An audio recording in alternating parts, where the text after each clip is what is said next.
Tummilla project పక్కనే మొన్ననే యాక్సిడెంట్లు అయినాయి, ఇట్లా రోడ్లు టిప్పర్లు కొట్టిపోతున్నారు. సరే ఇప్పుడు చెప్తా టిప్పర్ల కథ. రోడ్లు ఎందుకు బాలేవు ఆలంపురంలో అంటే ఇసుక దందా జరుగుతుంది.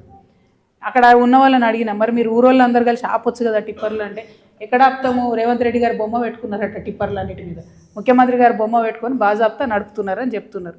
ఆపి ఏమన్నా అడుగుతా అంటే పైనుండి ఫోన్లు వస్తున్నాయని ఆఫీసర్లు భయపడ్డం, అందరు భయపడ్డం.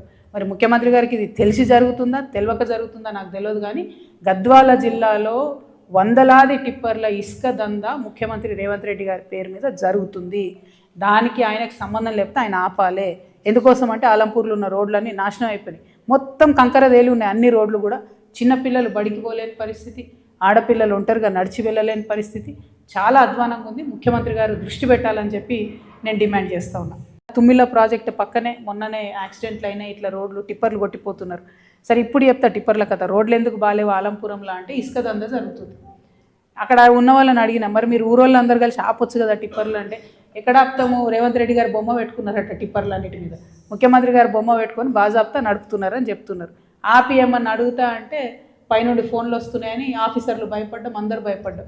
మరి ముఖ్యమంత్రి గారికి ఇది తెలిసి జరుగుతుందా తెలియక జరుగుతుందా నాకు తెలియదు, కానీ గద్వాల జిల్లాలో వందలాది టిప్పర్ల ఇసుక దందా ముఖ్యమంత్రి రేవంత్ రెడ్డి గారి పేరు మీద జరుగుతుంది.